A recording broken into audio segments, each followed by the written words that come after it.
తాజా 30 పులివెందుల దశాబ్దాల తరబడి ఆంధ్రప్రదేశ్ రాజకీయాల్లో కీలక పాత్ర పోషిస్తున్న నియోజకవర్గం. ఇక్కడ నుంచి వైఎస్ కుటుంబం జైత్రయాత్ర అప్రతిహతంగా కొనసాగుతోంది. వైఎస్ కుటుంబం నుంచి ఎవరు నిలబడినా భారీ మెజార్టీతో గెలుస్తూ వస్తున్నారు. ఇప్పుడు ఈ నియోజకవర్గంపై చంద్రబాబు ప్రత్యేక దృష్టి పెట్టారు.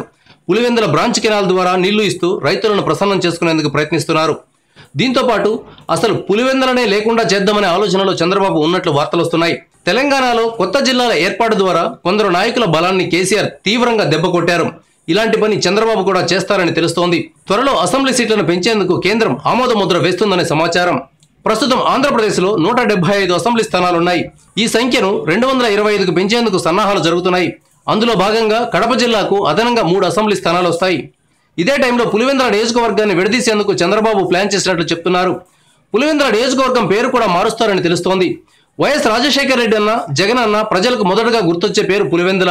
అలాంటిది ఆ పేరు వినపడకుండా చేయాలని చంద్రబాబు చూస్తున్నారు. చంద్రబాబు వ్యూహానికి విరుగుడుగా జగన్ ఏం చేస్తారన్నది ఆసక్తికరంగా ఉంది. కేంద్రంలోని బీజేపీ పెద్దలతో మాట్లాడి పులివెందుల నియోజకవర్గం పేరు మారకుండా తన ప్రయత్నాలు చేస్తారని రాజకీయ పరిశీలకులు అంచనా వేస్తున్నారు.